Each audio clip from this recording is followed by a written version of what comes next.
Le miroir du football de la diaspora congolaise. Vous êtes sur Diascofoot, le miroir du football de la diaspora congolaise. Diascofoot vous dit bonjour, tout plaisir est pour nous de vous retrouver, mais surtout de savoir que vous êtes nombreux en train de suivre votre chaîne YouTube dédiée uniquement aux footballeurs de la diaspora congolaise.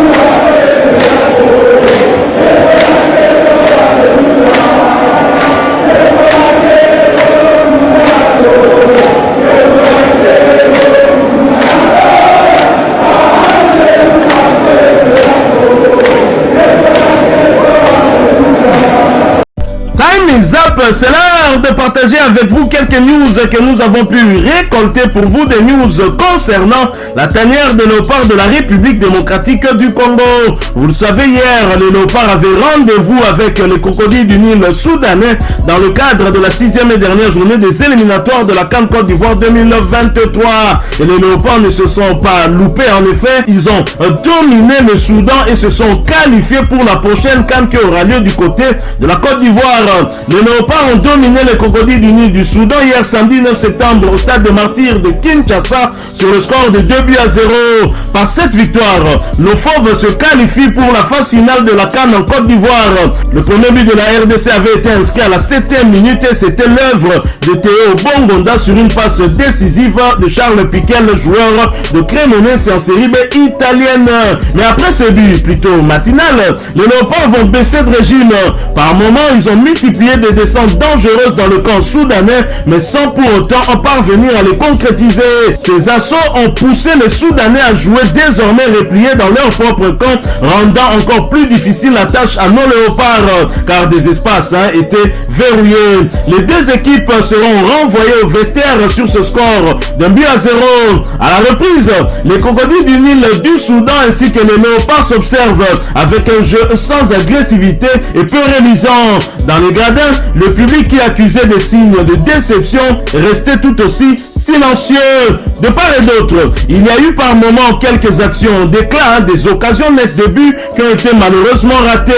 Ce scénario s'est répété jusqu'à la 87e minute où Fiston Maël Kalala inscrit le deuxième but congolais, réveillant ainsi tout le stade, plus particulièrement le couple présidentiel présent comme promis.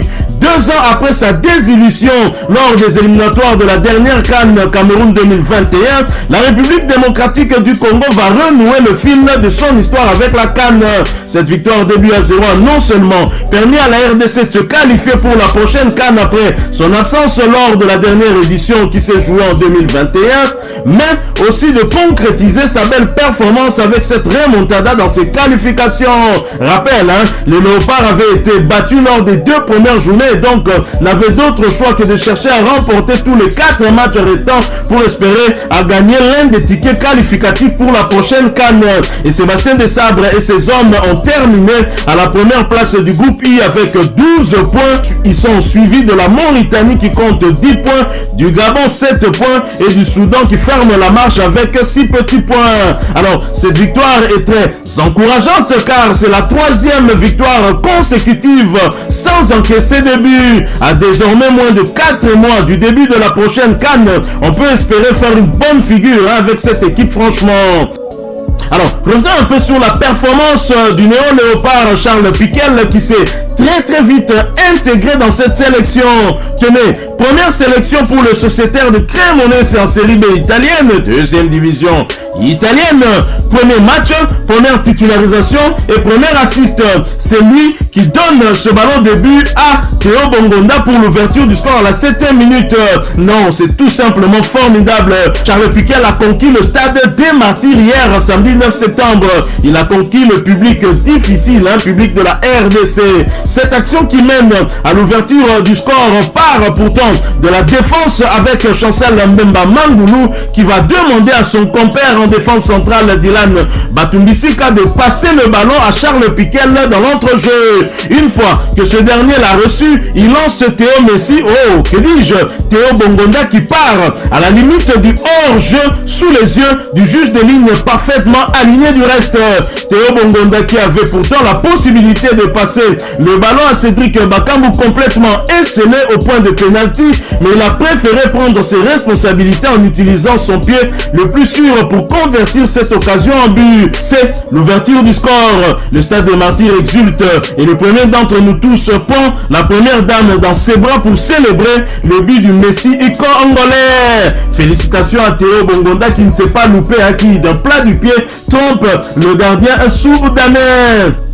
Après un travail bien abouti au milieu de terrain, Charles Piquel va donc quitter ses coéquipiers remplacés par Edo Okayembe, le natif de Kananga et sociétaire de Watford en Championship, deuxième division anglaise, qui va donc faire son grand retour dans la tanière après sa blessure qui l'avait éloigné des terrains. Félicitations à Charles Piquel qui a véritablement montré qu'il est arrivé en renfort et qui s'est donc imposé dans l'entrejeu de la République démocratique du Congo. Il a été associé à Samuel Moutoussamy, le léopard le plus utilisé dans ces éliminatoires de la CAN Côte d'Ivoire 2023.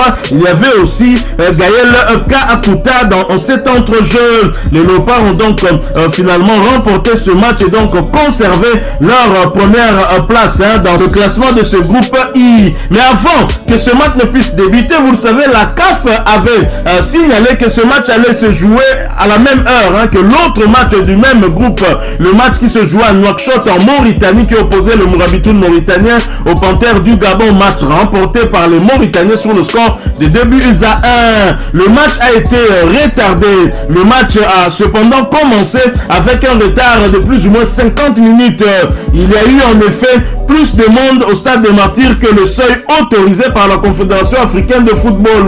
Les tractations entre les officiels de la CAF et les autorités congolaises ont finalement abouti à un compromis. Ceux qui sont à l'intérieur du stade doivent impérativement s'asseoir avant le début du match.